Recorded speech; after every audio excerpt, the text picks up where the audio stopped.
The concept of photography is vast. Some of us have worked on film cameras, and we've gone into digital, which is great. When digital came out, I was thinking, that's fantastic. I mean, I don't have to pay for printing everything. I can look at it online or on the screen. So, but of course, it's grown, and now there's all different types of equipment. Now, like you guys, I've got the DSLR. This is a professional level 7D. They're not cheap. And I've got, just happen to have the macro 35mm lens on it. What that means is the lens only shoots at 35mm, so it doesn't adjust. Right. It's fixed. Yeah, it's fixed, and they call them prime lenses in the industry. These lenses here are all telephoto lenses. They have a range. This one is a 150mm to 600mm. I can take fantastic pictures of the moon with this in detail. So I'm not expecting you to rush out and go to 600mm. But I've taken a few pictures of eagles in flight. How do you support that? Oh, you have to, yeah, I was going to say. This is, the Manfrotto are a very expensive brand. This was bought for me as a birthday present by my lovely wife. And it's been a godsend. Even working with this lens, which is the one I use for sports photography, because it's it's a fast lens. The aperture on it is very large. This is the go-to lens if you haven't got $3,000. These ones retail under $1,000. It is a telephoto lens. It ranges from 18mm to 250. The downside is the aperture is not very large, so light is an issue. You're shooting mainly daytime outside with this. Got a bright sunny day, this lens would be great for that. Then I have a wide angle for landscape shots that do, yeah, that kind of, where that starts at 18, this one finishes, it's 10mm to 18mm. It will take almost as wide as you can reach your arms. Hazel and I switched to mirrorless, and Sid's got a mirrorless camera there. They are lighter and smaller. So, oh, it's mirrorless as well? Oh, great. They are lighter and smaller and easy to carry. I'm sure you can, during the class, you can pick this one and hold it and see the difference between your camera weight and that. And I just added a professional flash in there just to show you the broadness of the art, right? Because it is an art. But one of the things that we're going to start on today is focusing and focal point. Yeah. Take your lens cap off. It's helpful. Yeah. We're going to some controls very soon. So when you start to press your shutter release and you see the when you're looking through the viewfinder or you're looking at the screen on the back, depending on how you've got it set up, you get a little box appear or a little dot that shows you where you're focusing at, right? Mm-hmm. Who's had a picture that's been blurred? We do a lot of sports photography, so we have to be quick. But with most shots, landscape and wildlife, those things don't move, or they don't move very quickly. So you've got the time to take focusing on that. Now there are ways to move that around in your shot. Now, does everyone take pictures of people, like family shots and that? I have. Golden rule when taking pictures of people: focus on the eye. Yeah, because that looks back at you.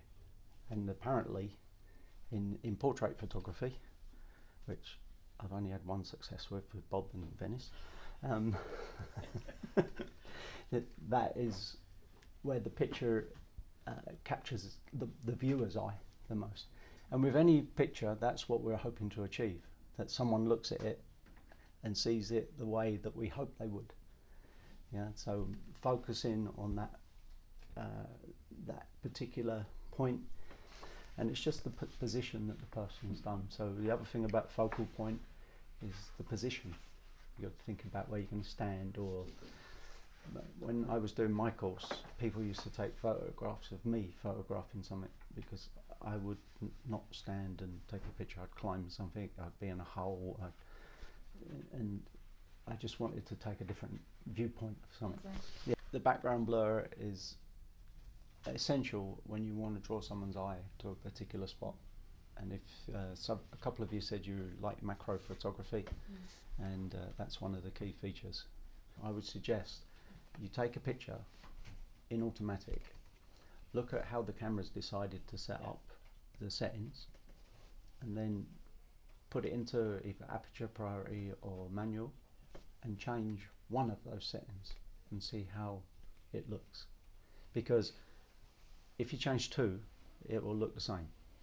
If you change one of the settings, either the shutter speed or the ISO, it will change the look of the picture.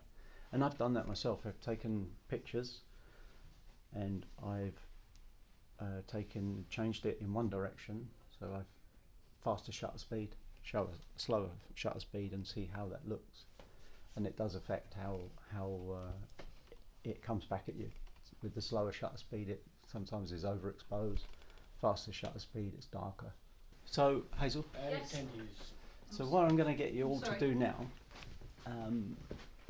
is, if you look at your dial on your camera, your function dial, as it's called, on the top. It's in different locations for different cameras. Now there should be one that says either A or AV. Will on the AV or A. The A is for aperture. Okay. So the top row of images shows you what the aperture does and how the numbers relate to the size of the aperture. Okay. Now I don't want to go into too much technical here, but let's say the simplest way to look at it is, the bigger it is, the more light that comes into your camera.